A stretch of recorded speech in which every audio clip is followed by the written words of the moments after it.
Vamos a relacionar las operaciones del pasivo que habíamos revisado anteriormente y su relación con la gestión integral de riesgos. En principio diremos que todas las operaciones que realiza una entidad financiera, tanto las operaciones del activo como las operaciones del pasivo, implican que la entidad deba asumir riesgos. ¿Qué es un riesgo? Lo definimos según ASFI como la contingencia, probabilidad o posibilidad de que eventos anticipados o no puedan tener un impacto adverso contra ingresos y o patrimonio de la entidad. Es decir, que eventos adversos, cosas que yo haya podido prever o no, impacten sobre las utilidades que yo pensaba recibir en una gestión o que hayan sido tan fuertes que logren impactar a nivel patrimonial, es decir, en la propiedad de los dueños de la entidad. De manera general, diremos que una entidad financiera, banco, cooperativa, entidad financiera de vivienda, etcétera, es por excelencia un administrador de riesgo en todas sus áreas. El área operativa, el área comercial, el área financiera, etcétera. Todas las áreas asumen riesgos dentro de las tareas propias de una entidad de intermediación financiera.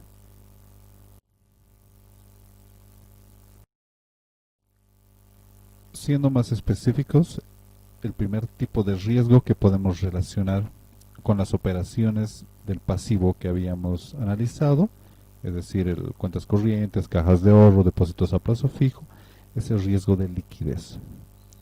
Riesgo de liquidez, en definición decimos que es la contingencia de que una entidad de intermediación financiera incurra en pérdidas por la venta anticipada de activos, descuentos significativos con el fin de disponer recursos para cumplir con obligaciones o por la imposibilidad de renovar o de contar con nuevos contratos de financiamiento que le dificulte, primero, otorgar nuevos créditos, cumplir con las obligaciones de retiro de depósitos de nuestros clientes, el cumplimiento de obligaciones crediticias o el pago de gastos de operación.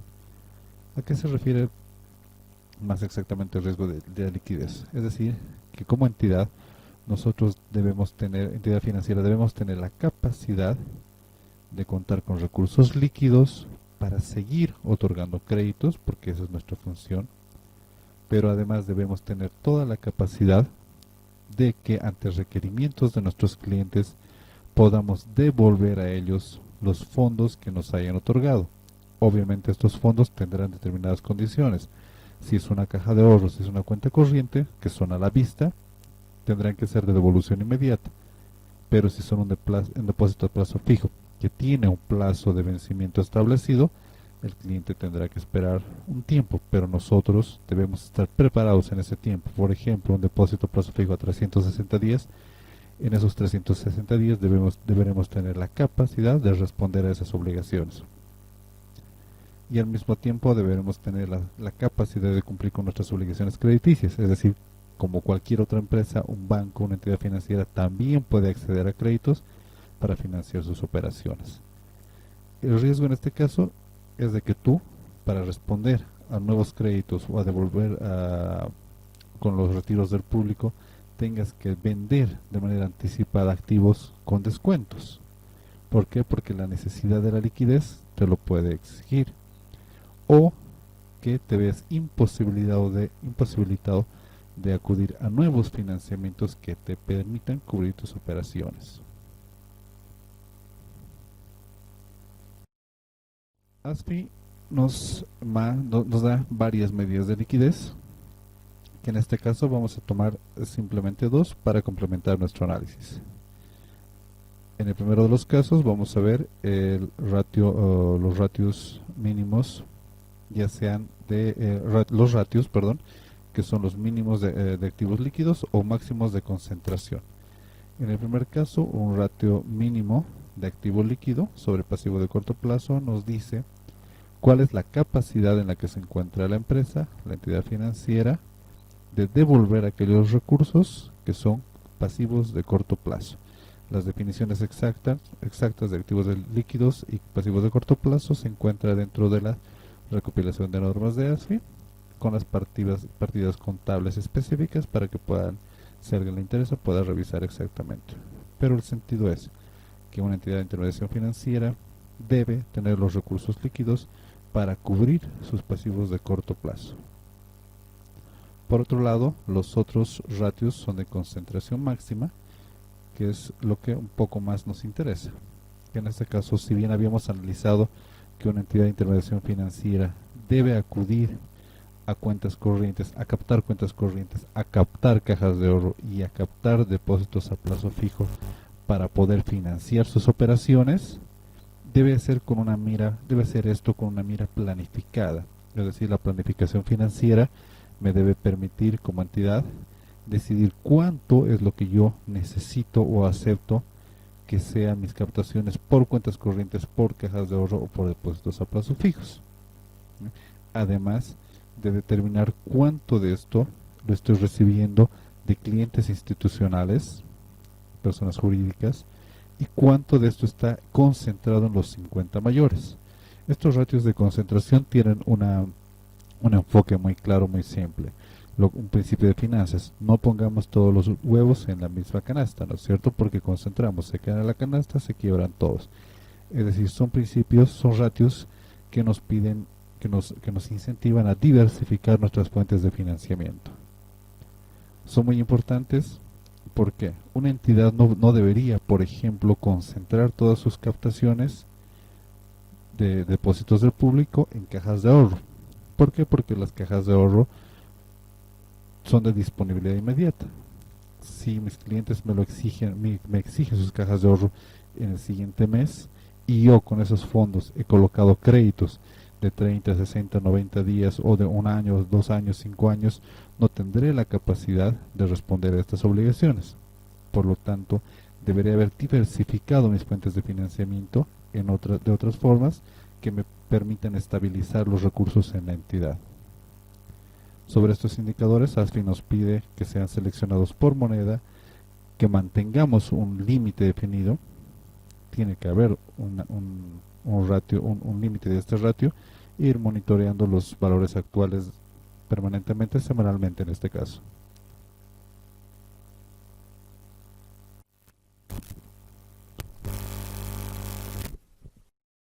Indicadores o ratios de liquidez. Otro de las medidas importantes de riesgo de liquidez que relacionamos con las operaciones del pasivo son las brechas de liquidez o calce de plazos. Este indicador, esta medida de riesgo de liquidez, nos dice que las partidas del activo y del pasivo distribuidas en determinadas bandas temporales deben corresponderse para tener la capacidad de responder a las obligaciones con el público u otras entidades. Por ejemplo, en la primera banda, en la banda número 1, que es a 30 días, en el total del activo identificamos un valor de 3.402.500. Esto nos quiere decir que de todas las partidas del activo, durante los próximos 30 días, nosotros vamos a contar en efectivo con ese monto. Por otro lado, si nos vamos a la banda del pasivo, en la banda número 1, nos dice que en los próximos 30 días yo tendré la obligación de responder con el público y otras entidades de financiamiento y otros bancos un monto de 3.425.303 bolivianos. Si yo hago una diferencia simple de activo menos pasivo, a lo que le voy a llamar brecha simple, veré que tengo un déficit de 22.803 bolivianos. Es decir, que mis activos me generan recursos menores en los próximos 30 días para poder responder a mis obligaciones. Estas bandas las vamos desarrollando en plazos de 30, 60, 90, 180 días, etcétera, que son bandas establecidas por ASFI y que internamente la entidad podrá acomodar a sus necesidades. Y vamos calculando la brecha simple y brecha acumulada. Es decir, para saber si en el vencimiento de las obligaciones que tenemos en los próximos 30, 60, 90 días, etcétera, nosotros vamos a tener la capacidad de responder. Es decir, si nuestros activos calzan con nuestros pasivos.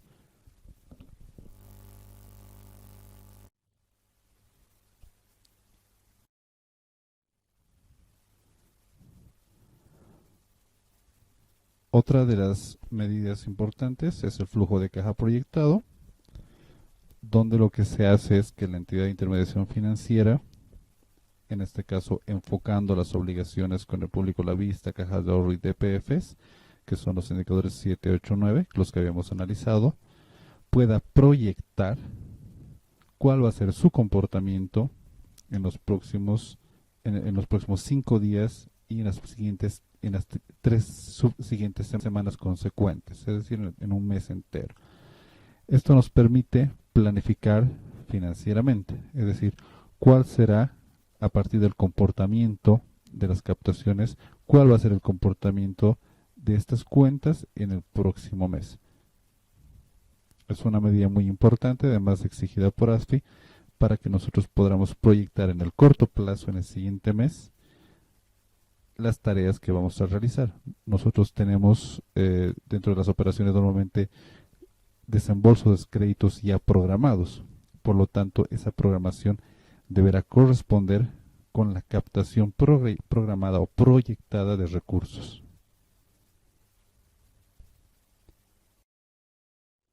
Otro de los riesgos relacionados a las operaciones del pasivo es el riesgo operativo, que dentro de sus componentes son fallas por errores humanos, fallas en sistemas o tecnología, fallas por la aplicación de controles, las normas internas que tengamos para controles, fallas en el procesamiento o registro de operaciones y malversación de recursos o fraudes. Es un riesgo altamente relacionado a las operaciones del pasivo y del día a día, ya que desde que captamos los recursos en por ejemplo, una caja donde se reciben los dineros, estamos expuestos a riesgos. ¿Qué pasa si el depositante nos entrega billetes falsos?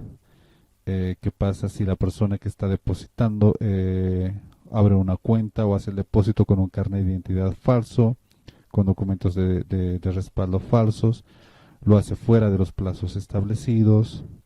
¿Qué pasa si al captar esos recursos el sistema comete errores y altera las tasas de interés que se está cargada esa operación, la información del cliente respecto a sus nombres, apellido, estados, etcétera, las condiciones que pueden haber sido pactadas dentro de un DPF, etcétera? Pueden haber errores humanos, voluntarios o involuntarios, o por negligencia. Pueden haber fallas en sistemas informáticos, porque la tecnología, como en muchas entidades financieras, pasa y ya es un poco obsoleta, no han logrado actualizarse. O que los controles internos no sean los correspondientes. Nos referimos a los controles cruzados, ¿no es cierto? Si una persona realiza una operación, ese formulario, esa operación va a una instancia de control, ya sea superior o control cruzado, para verificar que toda la operación haya sido correctamente ingresada. Si los controles establecidos, los procesos de control no han sido los correctos, también nos expone a fallas dentro de la entidad. Y la malversación o fraudes de recursos es algo permanente, ¿no es cierto? Que una persona que tenga la capacidad de revisar o monitorear las operaciones pasivas de una entidad, por ejemplo, el visualizar que hay cuentas de ahorro que no están siendo renovadas o que no están siendo movidas durante varios años de un cliente, y que además se dé la molestia de revisar que este cliente haya podido fallecer, podría haberse tentado a hacer en combinación con un cajero, con un supervisor, con alguien de plataforma, hacer apropiarse de esos recursos de manera indebida, cometiendo malversación o fraude.